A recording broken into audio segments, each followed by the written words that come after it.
Hey guys, I had a question on just some further practice with some power reducing problems using our power reducing formula. So I wanted to take a quick minute to put together another video on utilizing these power reducing formulas. Hopefully this will help. I've got a couple examples that we'll go over, so let's get to it. So first off, here are those power reducing formulas that I shared with you in a previous video in lesson 5.5. These are what we're going to utilize today in these couple sample problems. Okay, so first problem I want to take a look at happens to actually come from your book, lesson 5.5, number 45. It asks us to rewrite cosine to the fourth 2x in terms of single powers of cosine of multiple angles. Okay, so how we need to start this is we need to start all of these problems by viewing, since our power reducing formulas are all squareds, I need to view this as something squared. Well, keep in mind, cosine to the fourth of 2x, remember this is the same thing as this. Okay, this is just our trigonometric way of writing powers of cosine. So we've got cosine of 2x all to the fourth power. Well, I can rewrite that as cosine squared 2x all squared. Okay, cosine squared 2x all squared. Well, look inside here, inside this set of parentheses is the setup for our power reducing formula. I got cosine squared u equals 1 plus cosine 2u all over 2. So I'll write that off to the side here so you can see it on the same screen. 1 plus cosine 2u all over 2 is what cosine squared u is. Okay? Get that over there. Here you go. Okay? So, in this situation, when I'm trying to reduce cosine squared 2x, I've got 2x in the place of this u. Okay, so I'm going to write this in the place of my parentheses, but in the place of u, I'm going to put 2x. So this equals 1 plus cosine 2 times 2x all over 2. That's inside my parentheses, I said. And then don't forget that our parentheses are being squared. Okay, now I showed that step. I probably normally wouldn't. 2 times 2x just makes 4x, so we'll say equals 1 plus cosine of 4x all over 2 all squared. Okay? Now, I'm not done. You might think, oh, I have a single power of cosine of a multiple angle. Yeah, kind of, but that is really being squared, and if I expanded this out, this term's going to get that square. So we have to repeat this process one more time, but first, before doing that, we've got to expand this out. Okay, so the numerator is a binomial squared. So to square a binomial, you square the first term, 1, multiply the two terms together and double, 2 cosine 4x, square the last term, cosine squared 4x, and since I have a fraction that's being squared, the denominator needs to be squared as well. Okay? Then, as I did in your lesson 5.5 video, I would recommend at this moment that you go ahead and just factor the 1/4 out. I think it makes it a little cleaner to work with. You have a 1/4 outside. Left inside, you have a 1 plus 2 cosine 4x plus cosine squared 4x. Okay? Now, the last thing that we have to do is there is again that power on cosine that I have to reduce. So I can use the same formula right here because cosine squared u is equal to this, and notice what's in the place of u right now, 4x. Okay, so I'm going to rewrite right here this portion. That's going to be in its place, but I'm going to have u being 4x, so thus this is going to be 2 times 4x or 8x on that term when I rewrite it. So let's see if I can do this without making a mistake. I've got my 1/4, 1 plus 2 cosine 4x, all unchanged, and then here it is, plus, all right, 1 plus cosine 2 times the 4x, 8x all over 2. That is what's replacing this right here, cosine squared 4x, cosine squared u, so 4x.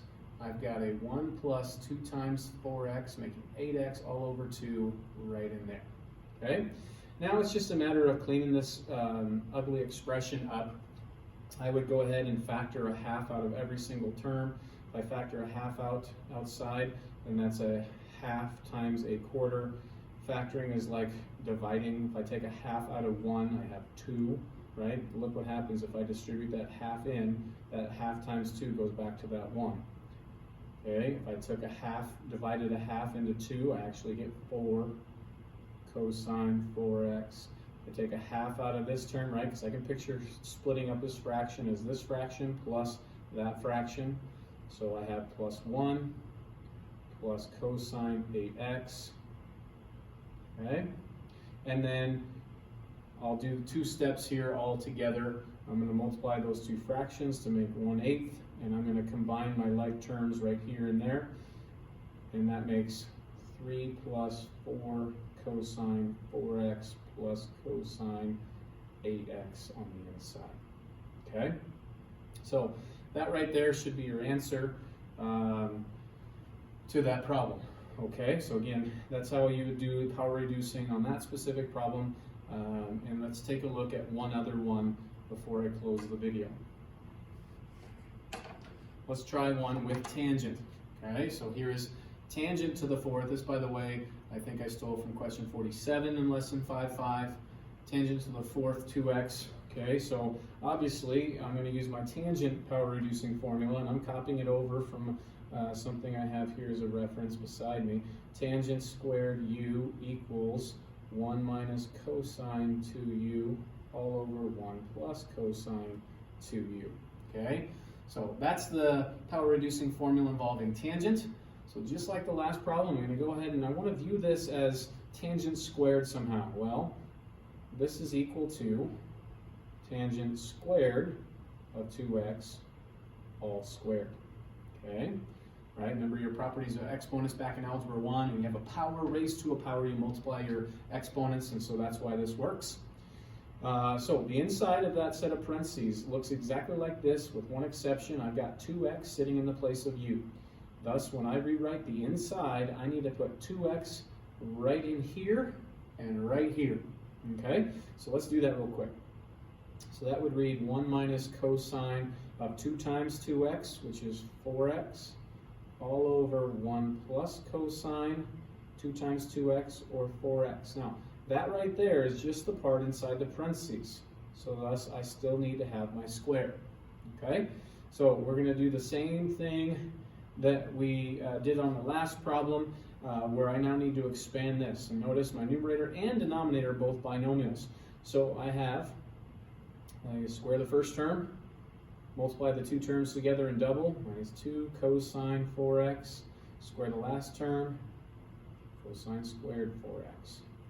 All over, okay, same thing, expand the binomial squared, 1, multiply the 2 terms together and double, and square the last term. Okay. Sorry, you don't get to use, fake math and just start canceling a 1 and a 1 and a cosine squared 4x and cosine squared 4x. Those are not common factors. Technically, I think they're called add-ins to the numerator and denominator, so they don't cancel. It would be super convenient, but it's not legitimate mathematics. Okay, so right here I've got another power of cosine that's not 1, so I have to reduce that. And at the same time, I've got that one to reduce as well. So that's what we need to work on. This time, though, it's the cosine power reducing formula we need. So again, I've got my cosine power reducing formula right there. Cosine squared u equals 1 plus cosine 2u all over 2. I'll write that off to the side here.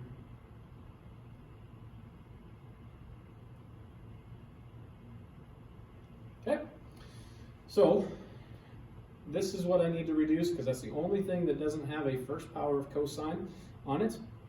And this one down here in the denominator as well. And in both of these instances, my u is 4x. So when I plug in u to be 4x right here, I get 2 times 4x, or 8x. Okay, so it looks like we should have 1 minus 2 cosine 4x. All right, so replacing again the 4x in the place of u, I'm going to have plus 1 plus cosine 8x all over 2, all divided by 1 plus, 2 cosine 4x plus, same thing, right? Both of those terms were identical, so I'm just going to rewrite 1 plus cosine 8x all over 2.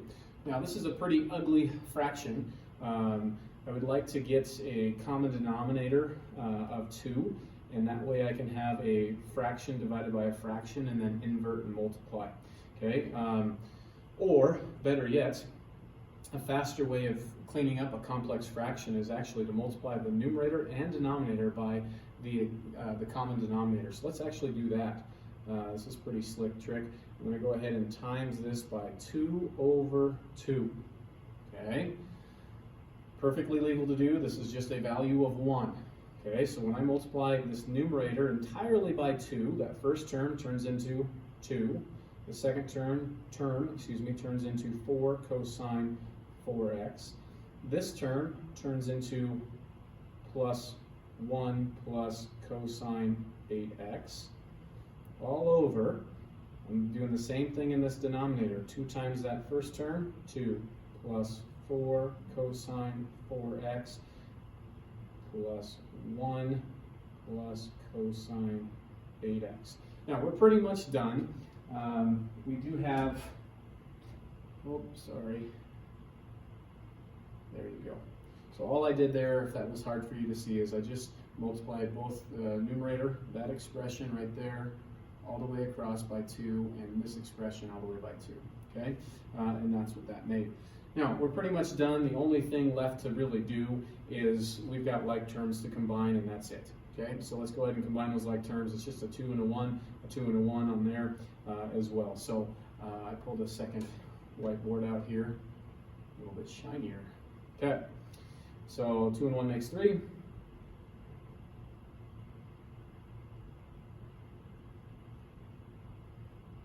All over 2 and 1 makes 3.